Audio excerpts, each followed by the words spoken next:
In še naš zadnji govorec v tretjem sklopu, kako priti do zavidljivega števila ogledov spletne strani z generiranjem vsebin. O tem nam bo več povedal Igor Panjan, direktor in vodja ekipe Datafy, organizator, motivator in startupovec, ki razume, da je marketing ter prodaja proces in ne stvar umetniške inspiracije. Vodijo ga matrike, patološka vztrajnost ter moto Question Everything. Super, slišno. Živo, jaz sem Igor in danes bi predvsem z vami delil našo zgodbo, če na začetku ni bila najbolj pozitivna, pa se odvija v pozitivno smer. Bom najprej vprašal, koliko od vas ima spletno stran? Imate vsi spletne strani? Koliko od vas je pa zadovoljnih za obiskom spletne strani? A vsejem, no, ampak je bistveno manj rok. No, recimo, to je naša spletna stran, naš landing page, ker se predstavimo v slovenski publiki, za vsak trg imamo približno svoj landing page, ampak tudi mi smo ugotovili na začetku, recimo to so metrike za zadnje 3 mesece lanskega leta, da je bil obisk na spletni strani katastrofa. Vso prodajo, kar smo naredili, smo dejansko naredili s tem, da sem shodil na kavice, shodil na dogodke, zaradi tega smo dobili lide in potem zopet na kavice in tam smo sklovzali prodajo. Ampak ključen cilj je bil pa, kako dejansko zmanjšati strošek pridobivanja ene stranke in pač najboljši način, da to dosežemo, je seveda preko spletnega prodajnega kanala, preko spletne strani landing page. In recimo, tlele imamo primer, ko smo zadnji 3 mesece lanskega leta vse skupaj dosegli slabih oziroma dobrih 500 ljudi je prišlo obiskati našo spletno stran, kar je čisto navadna katastrofa. In potem smo se začeli spraševati, kako za vraga naj ta problem rešiti. In je Uroš, moj tehnični direktor, ki je vprašal Carmen, ki dela na Red Orbitu, in je rekla Carmen, ja, to vi morate delati sebini, content marketing. Ok, in potem so fanti meni rekli, to boš mogel ti začeti pisati blog. Ok, sem rekel, tole pa jaz ne bom delal, ker pojma nimam kakšen sploh efekt, ker to, da se sedeš pa začneš pisati kot direktor, recimo, ne vem, neke vsebine, ki so za potencijalne stranke, to mi najprej ni šlo v koncept. Pomeni, da smo imeli ključna 2 problema, kako povečati obisk spletne strani, pa kdo je sploh ciljna publika, kdo je sploh tisti, ki gre na našo spletno stran, pa kdo je sploh tisti, ki bo karkoli kupil. Ok, in so me fantje prepričali in sem jaz naredil prvi blog prispevek in sicer je bil to Mailchimp priročnik za telebane. Pisali smo ga približno en teden, fantje so me ful pomagali, in ta priročnik smo objavili na LinkedIn in na Facebook. In kar naenkrat se je zgodilo, da so ljudje začeli z nami komunicirati in smo potem čez 2 tedna naredili drug blog prispevek, tokrat zopet na neko drugo temo, ki se nanaša na naš spletni iskalnik poslovnih kontaktov, kjer smo ugotovili pri dogodkih, da je ključno vprašanje, oziroma ko mi prodajamo, da je ključno vprašanje, koliko je pa to legalna zadeva.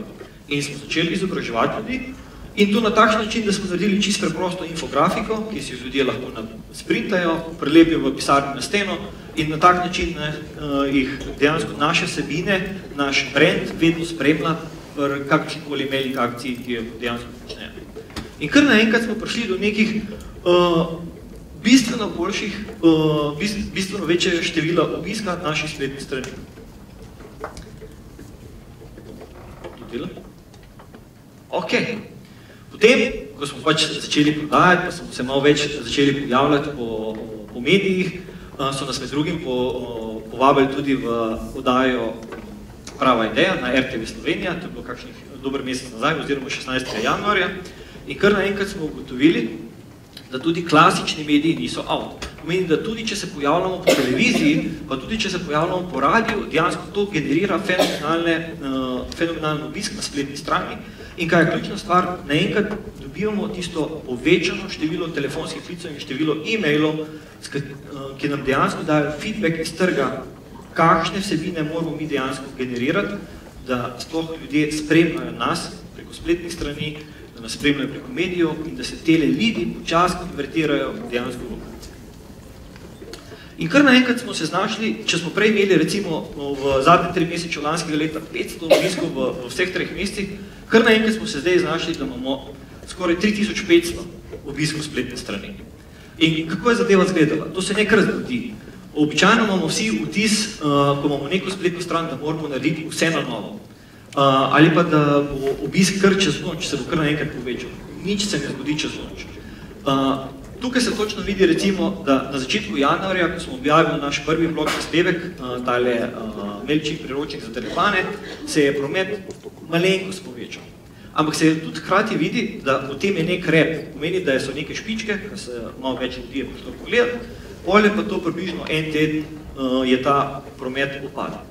In potem smo se pojavili v oddaji Prava ideja. In kar naenkrat, mislim, takrat vem, cela ekipa je gledala Google Analytics real time, kar naenkrat je število ljudi na spletni strani v real time smo bili ful ponosni, kar naenkrat je špica, drug dan so se usuli telefoni in e-maili in dejansko smo 2 tedna servisirali samo potencijalne stranke, ki so nas sklicali se zaradi, ker smo mi bili na Pravi ideji. In pol, ko se je začelo povečevati tole ključno število obiskovalcev, ključno število ljudi, ki so spraševali po naših storitvah, po naših produktih, smo rekli, ok, zdaj pa imamo nekaj, pa pejmo narediti nov blog prispevek in takrat je ratala tista infografika. In kaj se dejansko vidi? Vedno je več ljudi, ki pride na spletni stran in kar naenkrat, če sem naredim primerjavo, kar naenkrat se poveča čas, ki ga ljudje preživijo na spletni strani in ker imate feedback, lahko začnete nežno spreminjati vsebino spletne strani. Nikoli ne smete iti kar v tisto generalno prenovo, ker tisto je preveč, tisto je revolucija. Pejte vedno v evolucijo. Vedno spremenite neko majhno zadevo, gledajte, kaj se dejansko dogaja. In iterirajte. In kar naenkrat iz 500 ljudi smo mi prišli na 3500 ogledov strani, kar naenkrat so ljudje bili po 2 minute na naši spletni strani, pa ljudi, ki so dejansko šli iz spletni strani, pa se niso vračali, se je bistveno zmanjšalo. Ključna stvar je, da se začnete ukvarjati z spletno prisotnostjo. Jaz konstantno hodim na sestanke, sploh po velikih podjetjih, ker vsi rečejo, imamo spletno stran, danes sem v 15 na eni večji slovenski banki, imajo spletno stran, ampak se ne ukvarjajo za svojo spletno prisotnostjo. Imajo milijon ljudi na mesečni ravni, ki hodijo gledati, ampak ne znajo tega pretvoriti v prodajo. Moj ključen message na koncu je, da skozi aktivnost na spletni strani, skozi vašo spletno prisotnostjo, so posledice dolgotrajne. Kar pomeni, da kljub temu, da vsi vidimo tukaj neke špičke, ki se zgodijo, ko so neki pozitivni dogodki, to dejansko traja. In če pogledamo, recimo tukaj vidimo 2-mesečno obdobje. Kar pomeni, da zopet, če se vrnem, prejle v 3 mesecih smo prišli na 500 ljudi, sedaj imamo tukaj več kot 7000 ogledov spletnih strani. Kar pomeni, da smo za zelo velik faktor povečali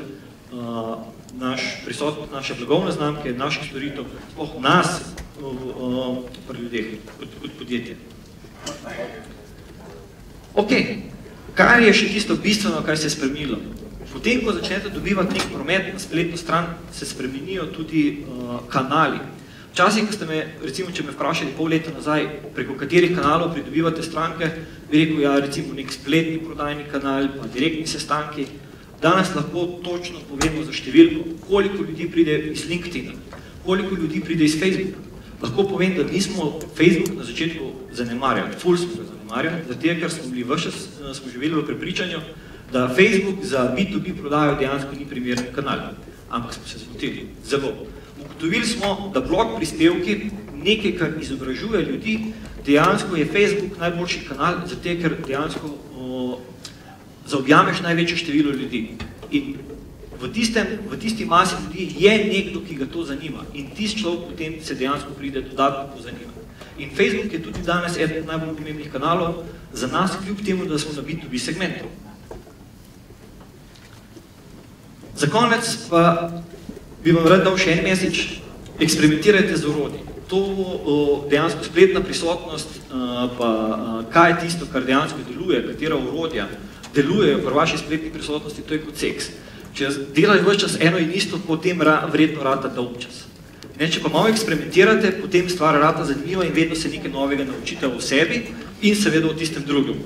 In recimo mi smo ugotovili, da recimo, če uporabljamo nek lead feeder, lahko naenkrat ugotovimo tudi, katera podjetja hodijo naše podjetje gledati na internet. Kar pomeni, da potem preko našega produkta gremo lahko poiskati tiste ključne odločevalce in stopimo v kontakt in začnemo proces prodajanja. Teh orodij je na internetu na milijone, že danes ste jih spoznali kar nekaj. Sploh, če ste na začetku vedno štartate z nečem, kar razumete, pa kasneje prejete na nekaj, kar je bolj kompleksno. Vse naj bo naravno in dejansko vedno pejte po tisti strani, da vi razumete vašo veliko sliko in delajte majhne korake. Skratka, naši nauki vsebine resnično generirajo obiskovalce, kljub temu, da sem se jaz na začetku branil za vsemi 4, da ne bom pisal danes blogov, jih pišem. Imamo sicer urnik, kjer mi fanti pravijo, spet, kaj je Uroš rekel, kaj je Carmen rekla, da je vsak teden treba dati blog ven. Sicer nismo še čist tam, ga napišemo enega na 2 tedna, ampak smo jih začeli pisati, rezultati so tu. Ključna zadeva je spremljanje metrik, Google Analytics, osnovno orodje, da sploh razumemo, kdo pride, zakaj pride in potem obvezno feedback, treba je priti telefon v roke in ljudi poklicati. Pa seveda eksperimentacija, eksperimentalne metode, nič se ne zgodi, če samo človek hodi po dogodkih, pa bere bloge, pa pač, ne vem, se izobražuje. Poskušajte narediti nekaj, tudi če to prvič ne bo v redu, v 10 iteracij bo sigurno uspelo. Pa seveda, tako sem rekel, vsaj en prispevek na teden, to dejansko deluje, kar nekaj firm, dobrih firm, recimo mi kot mlada firma imamo nekak Red Orbit pa Frodix podjetje imamo kot tiste motivatorje, za katerih mi dejansko poskušamo res izdržati urnika en prispevek na en teden, ker to vidim, da oni redno delajo in potem so tudi rezultati. Evo ga, to je to. Najlepša hvala.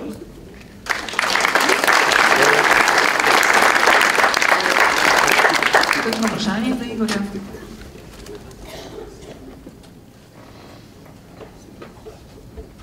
Zdaj so spet bolj sramežljivi radi. Če sem skušal prej sprovocirati seksom, ampak izgleda, da ura prepozna. A prezgodaj, pardon. Super. Hvala, Igor.